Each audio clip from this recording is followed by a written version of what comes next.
அப்ப நீங்க ஜேர்னலிஸ்ட் தானே, நீங்க கேட்கிற கேள்வி தப்பு. நீங்க போயிட்டு சோஷியல் மீடியாவில் ஃபாலோ பண்ண அன்னைக்கு ட்வீட் பண்ணாங்க பாருங்க ஐஸ்வர்யா ராஜேஷ்.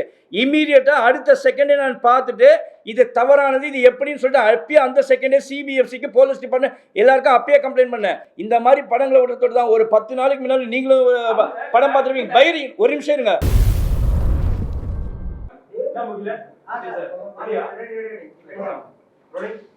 ரெடியாடா போலாமா? எந்த மைக்குப்பா சொல். இதுவா இதுவா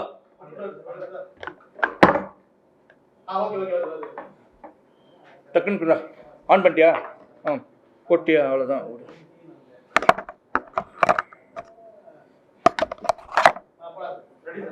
ரெடியா? எல்லாருக்கும் வணக்கம். என்னோட பேர் ஒற்றந்துரை. நான் பத்திரிகையாளர். இன்னைக்கு என்ன நடந்துச்சு அப்படின்னு பார்த்தீங்கன்னா, இன்னைக்கு ஹாட்ஸ்பாட். ஓகே, எல்லாருக்கும் வணக்கம். என்னோட பேர் ஒற்றந்துரை. நான் ஒரு பத்திரிகையாளர். இன்னைக்கு என்ன நடந்துச்சு அப்படின்னு பார்த்தீங்கன்னா, ஹாட்ஸ்பாட் அப்படின்ற ஒரு தமிழ் படத்தோடைய ப்ரெஸ் மீட் வந்து இன்னைக்கு சென்னையில் இருக்கக்கூடிய ஒரு ப்ரிவ்யூ தியேட்டரில் நடந்துச்சு.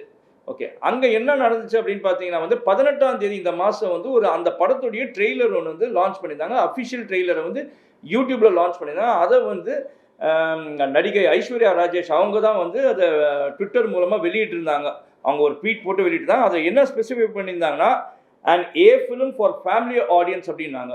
சரி, என்னடா ஏ ஃபிலிம் ஃபார் ஃபேமிலி ஆடியன்ஸ் ஆச்சு அப்படின்னு சொல்லிட்டு அந்த ட்ரெய்லர் அன்றைக்கி பார்க்கும்போதே அந்த ட்ரெய்லரில் வந்து தமிழில் இருக்கக்கூடிய அனைத்து ஆபாச வார்த்தைகளும் இடம்பெற்றிருந்துச்சு. அதை வந்து ஐஸ்வர்யா ராஜேஷ் அப்படின்ற ஒரு நடிகை அதை வந்து எப்படி வந்து ஃபேமிலி ஆடியன்ஸ்க்கு ஏற்ற ஒரு ட்ரெய்லர் அப்படின்னு சொல்லி சொன்னாங்கன்னு தெரியல. ஃபேமிலி அப்படின்னும் போதே அடல்ட்ஸு யங்ஸ்டர்ஸ் எல்லாருமே இருக்கக்கூடியதான் ஒரு ஃபேமிலி. அந்த மாதிரி இதில் போட்டிருக்காங்க. நான் உடனே அன்றைக்கி வந்து ட்வீட்லேயே வந்து சிபிஎஃப்சிக்கு, அதாவது சென்சார் போர்டுக்கும் சரி போலீஸ் டிபார்ட்மெண்ட்டுக்கும் வந்து இதை வந்து கம்ப்ளைண்ட் பண்ணி அன்றைக்கி ட்வீட் ஒன்று வந்து போட்டிருந்தேன். பட் இது வரைக்கும் நடவடிக்கை எடுத்த மாதிரி தெரியல. பட் இன்னைக்கு ப்ரெஸ் மீட் நடக்குது அப்படின்னு சொல்லிட்டு நமக்கு அழைப்பு வந்த உடனே நான் ஒரு கம்ப்ளைண்ட்டை வந்து சென்னை கமிஷனரான சந்தீப் ராய் ரத்தோர் சாருக்கு, அவருக்கு வாட்ஸ்அப்லையும், அப்புறமா வந்து சிபிஎஃப்சி ரீஜனல் ஆஃபீஸர் இருக்கார் பாலமுரளி சார், அவருக்கும் வாட்ஸ்அப்பில் இருந்து இந்த டீட்டெயில்ஸ் ஃபுல்லாகவே ஒரு கம்ப்ளைண்ட்டாகவே எழுதி அனுப்பிச்சேன். அதில் வந்து போட்டிருந்தேன் இந்த மாதிரி இன்றைக்கி இங்கே ப்ரெஸ் மீட் இருக்குது அப்படின்னு சொல்லிட்டு. அது இல்லாமல் இன்றைக்கி இமெயிலையும் வந்து சேர்பர்சன் இருக்காங்களே சென்சார் போர்டுக்கு சிபிஎஃப்சிக்கு, அவங்களுக்கு, அதுக்கப்புறமா வந்து போலீஸ் டிபார்ட்மெண்ட்டுக்கு, இங்கே ரீஜனல் ஆஃபீஸர் எல்லாருக்குமே வந்து நான் போட்டேன் கம்ப்ளைண்ட்டு. பட் போட்டதுக்கப்புறமா அவங்க நடவடிக்கை எடுத்திருந்தாங்கன்னா இப்படி ஒரு தவறு நடந்திருக்காது. என்ன தவறு அப்படின்னு பார்த்தீங்கன்னா, இன்றைக்கி நடந்த ப்ரெஸ் மீட்டில் எல்லாருமே ஆண்கள் பெண்கள் எல்லாமே ஜேர்னலிஸ்ட் இருக்காங்க. அந்த இடத்துல அதை வந்து பப்ளிக் ஸ்க்ரீனிங், அதாவது வந்து ப்ரெஸ்ஸை கூப்பிட்டுட்டு ஒரு ஸ்க்ரீனிங் பண்ணுறாங்க, ஒரு பெரிய ஸ்க்ரீனில் போட்டாலே வந்து அது வந்து சர்டிஃபைடாக தான் இருக்கணும் சிபிஎஃப்சி. ஆனால் சிபிஎஃப்சி சர்டிஃபிகேஷன் இல்லாமல் இன்னைக்கு ஸ்க்ரீனிங் பண்ணியிருக்காங்க. அந்த ஸ்க்ரீனிங்கில் பார்த்தீங்கன்னா அவ்வளோவும் அந்த ஆபாச வார்த்தைகள் யூடியூப்பில் என்ன இருந்துச்சோ அது ஃபுல்லாகவே இருந்துச்சு. அந்த ப்ரெஸ் மீட் நடக்கும்போது அங்கே இருக்கக்கூடிய அந்த டைரக்டர் அவங்ககிட்டே கேட்குறேன்னு, சார் இது வந்து சிபிஎஃப்சி சர்டிஃபை பண்ணாங்க, இல்லை பண்ணல அப்படின்னு. அப்புறம் எப்படிங்க இங்கே வந்து எக்ஸிபிட் பண்ணீங்க அப்படின்னு சொல்லி கேட்டால் அதுக்கு அவங்க கொடுக்கக்கூடிய ஒரே பதில் என்னன்னா, சார் இது ப்ரைவேட் ஸ்க்ரீனிங் அப்படின்றாங்க. ப்ரைவேட் ஸ்க்ரீனிங் எப்படி மீடியாவை கூப்பிட்டுட்டு ஒரு ஸ்க்ரீனிங் பண்ணுறாங்கன்னா அது எப்படி ப்ரைவேட் ஸ்க்ரீனிங் ஆகும்னு தெரியல. இதே மாதிரி தான் வந்து ஒரு 10 நாளைக்கு முன்னால் ப்ரெஸ் ஷோன்னு ஒரு படம் போடுறாங்க. அந்த படம் வந்து பைரின்னு ஒரு படம். அந்த படத்தையும் வந்து அன்சென்சர்ட் வெர்ஷனில் வந்து அவ்வளோ ஆபாச வார்த்தைகள் நிறைஞ்சு அந்த படத்தையும் வந்து ஸ்க்ரீனிங் பண்ணுறாங்க. இது தொடர்ந்து இதே மாதிரி நடக்குது. இப்படியே தொடர்ந்து நடந்துனே இருந்துச்சுன்னா தமிழ் சினிமாவில் எந்த ஒரு மொழி படமாக இருந்தாலும் அது வந்து அடுத்த ஜென்ரேஷனை அழிக்கக்கூடியதாகவே இருக்கும். இனி வரும் காலங்களில் இயக்குநர்கள் கொஞ்சம் தெளிவாக இருக்கணும். எந்த படத்தை ஸ்க்ரீன் பண்ணணும், எந்த படத்தை ஸ்க்ரீன் பண்ணக்கூடாதுன்றதை யோசிக்கணும். அதையும் மீறி யோசிச்சாங்கன்னா கண்டிப்பாக இந்த ஒற்றந்துறையாகிய நான், என்னை போல சிலர் வந்து கண்டிப்பாக நீதிமன்றத்தை நாடி கண்டிப்பாக வழக்கு தொடுப்போம் அப்படின்னு சொல்லிட்டு முடிச்சுக்கிறேன். நன்றி, வணக்கம். குடுத்துட்டாச்சு, குடுக்குறேன்ல, கம்ப்ளைண்ட் பண்ணிட்டேன். என்னன்னா இப்போ வந்து ஒரு ப்ரொடியூசர் வந்து ஒரு டைரக்டர் வந்து கதை சொல்றாரு, ப்ரொடியூசர் ஓகே பண்றாரு, மேக்ஸிமம் எல்லாமே சரி பண்ணிடுறாங்க, அது ஏ சர்டிஃபிகேட் கொடுத்துறாங்க. இது வந்து 18 இயர்ஸ் மேல பார்க்கணும் தான், அது கீழே பார்க்க கூடாதுன்னு சொல்றாங்க. சரி, அதுல என்ன உங்களுக்கு? அப்ப நீங்க ஜேர்னலிஸ்ட் தானே, நீங்க கேட்கிற கேள்வி தப்பு. சென்சார்ட் வெர்ஷன்னா என்னன்னா, ஏ சர்டிஃபிகேட்ல வந்து இந்த ஆபாச வார்த்தைகளோட இன்னைக்கும் ஏ சர்டிஃபிகேட் இவ்வளவு ஃபுல்லா கொடுமா. அதை தான் நான் பொதுவிலே கேட்ட அவர்கிட்ட. நாங்கள் அன்சென்சார்டு சார், இது நாங்கள் சென்சார்ட் வெர்ஷன் போடலன்னாங்க. நான் இது சம்பந்தமா இவங்க கிட்ட சென்சார் ஆஃபீஸர் கிட்ட கேட்டேன். ஒரு பீப்பு கிடையாது, எதுவுமே இல்லாமல் தான் இவங்க போட்டுருக்காங்க. இது போட்டது சட்டப்படி தப்பு. அவங்க சொல்றது என்னன்னா பிரைவேட் ஸ்கிரீனிங், நம்ம மீடியாவை கூப்பிட்டாலே it is a public screening, அது பிரைவேட் ஸ்கிரீனிங்கே கிடையாது. இது 100% இந்த தயாரிப்பு நிறுவனம் செய்த ஒரு பெரிய தவறு. இது இந்த மாதிரி பப்ளிக் ஸ்கிரீனிங் பண்ணக்கூடாது. கண்டிப்பா அந்த யூடியூப்ல இருங்க, நீங்க சொல்லுங்க. யூடியூப்ல போறதே வந்து 5 லட்சம் பேர் பாக்குறாங்க, குழந்தைங்க பாக்குறாங்க. அவங்களே வந்து அப்ரூவ் பண்ணி தான் வந்து போடுவாங்க. ஏன்னா நிறைய கம்பெனி வாங்குவாங்க, அவங்களே வந்து எல்லாத்தையும் பண்ணி முடிச்சிருவாங்க. அதுல வந்து நீங்க வந்து ஒரு விஷயம் சொல்றீங்க, நீங்க கேஸ் கொடுத்துட்டு எல்லாமே ஓகே தான். தனிப்பட்ட விருப்பத்தை தாண்டி நீங்க ஒரு வேற ஏதோ ஒரு ஆதாயத்துக்காக போறீங்க போல இருக்கு. யார் ஆதாயம்? என்ன ஆதாயம்? யார்? எனக்கு யாருமே தெரியாது. ஆதாயம் மீன் வந்து மக்களுக்கு ஒரு விஷயத்தை நீங்க சொல்ல வரீங்க. சரிங்களா? கரெக்டா சொல்லுங்கன்றேன் நான். கரெக்டாக தான் சொல்லியிருக்கேன். அப்போ நீங்கள் வந்து சோஷியல் மீடியாவில் இல்லைன்னு நினைக்கிறேன். நீங்கள் போயிட்டு சோஷியல் மீடியாவில் ஃபாலோ பண்ண அன்றைக்கி ட்வீட் பண்ணாங்க பாருங்க ஐஸ்வர்யா ராஜேஷ். இமீடியட்டாக அடுத்த செகண்டே நான் பார்த்துட்டு இது தவறானது, இது எப்படின்னு சொல்லிட்டு அப்பயே அந்த செகண்டே சிபிஎஃப்சிக்கு போலீஸ் டிபார்ட்மெண்ட் எல்லாருக்கும் அப்பயே கம்ப்ளைண்ட் பண்ணேன். அவங்க நடவடிக்கை எடுக்கல. அதுக்கப்புறமா இன்னைக்கு காலையில் வந்து வாட்ஸ்அப்பில் வந்து போலீஸ் கமிஷனருக்கும் அனுப்பிச்சிருக்கேன். அதே சமயத்தில் வந்து சிபிஎஃப்சி ஆஃபீஸருக்கும் அனுப்பிச்சிருக்கேன். சிபிஎஃப்சி ஆஃபீஸர் என்ன சொல்லியிருக்காருன்னா, எங்களை பொறுத்த வரைக்கும் நாங்கள் வந்து சோஷியல் மீடியாவை யூடியூபு எங்கள் சிபிஎஃப்சி கண்ட்ரோல் பண்ண முடியாது. அதனால் அவங்களுக்கு தகுந்த மாதிரி அவங்க கண்ட்ரோல் ஆக்ஷன் எடுப்பாங்க. பட் படம் வெளியில் வரும்போது நாங்கள் ரொம்ப கவனமாக இருந்து இதில் அந்த மாதிரி தவறு நடக்காமல் இருக்கும்னு சொல்லிட்டு எனக்கு மெசேஜ் அனுப்பிச்சார். அந்த மெசேஜ் கிட்ட ஆதாரமாக இருக்குது, வேணும்னா நான் காட்டுறேன். இது சம்மந்தமாக எனக்கு இமெயில் கம்ப்ளைண்ட்டும் நான் போட்டிருக்கேன்.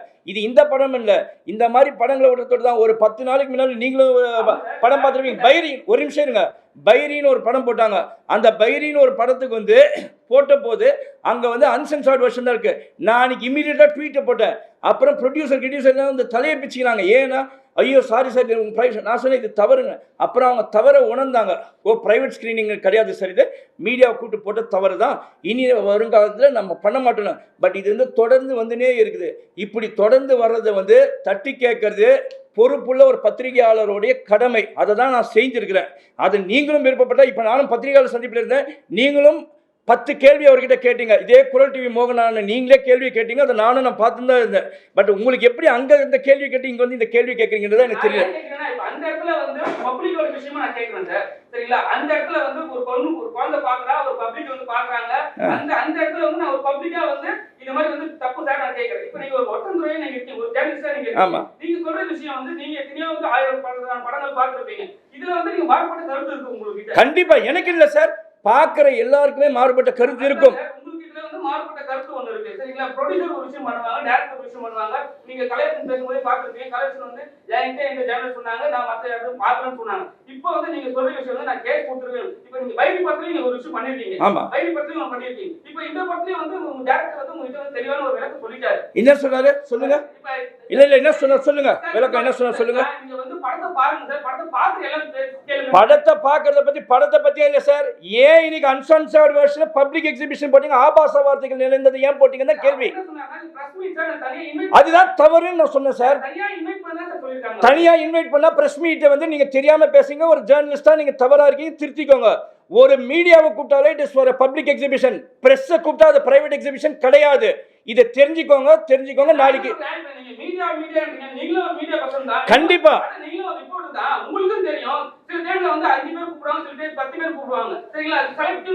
தப்பு.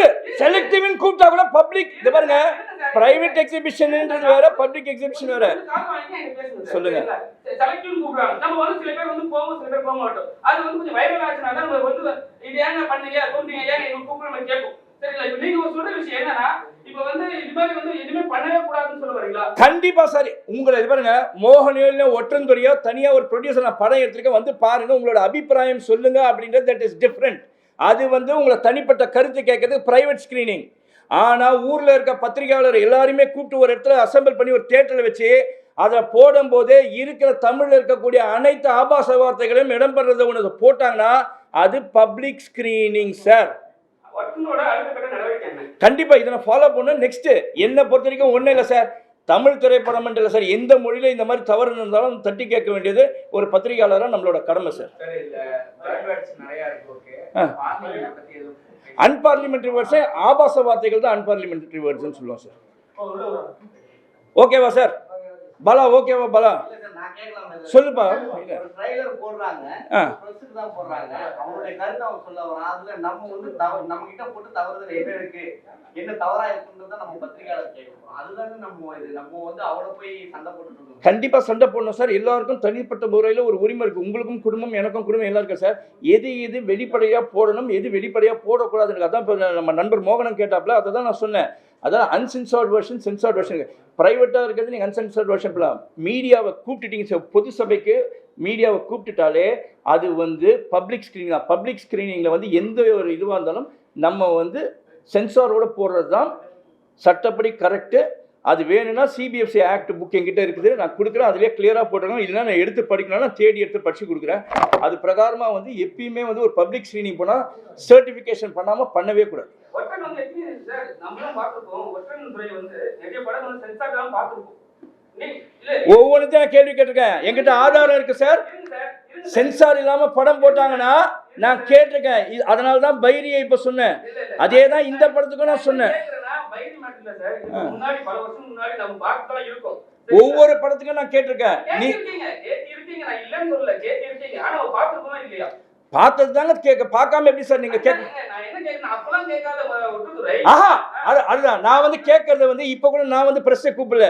அங்க கேள்வி கேட்டதுனால உங்க மீடியா நண்பர்கள் வந்து எங்க இதை பத்தி சொல்லுங்கன்னு சொன்னதுனால கேட்கிறேன். நான் பிரஸ் மீட்டை வைக்கல, நீங்களாம் என்ன கேட்டுதான். அன்னைக்கு நீங்க கேட்டீங்கன்னா கம்ப்ளைண்ட் கொடுத்தியானா கொடுத்துருக்கேன்னு சொல்லுவேன். ஏன்னா கம்ப்ளைண்ட் கொடுத்துருக்கான ஆதாரம் எங்கிட்ட இருக்கு. இல்லைன்னு சொல்லாதீங்க, என்கிட்ட இருக்கு. இப்பயும் என்கிட்ட ஒவ்வொன்றா மெயில் வச்சிருக்கேன். ஆக்ஷன் இல்லை, என்ன பண்ண சார்? கேள்வி கேட்கறது என்னோட கடமை சார்.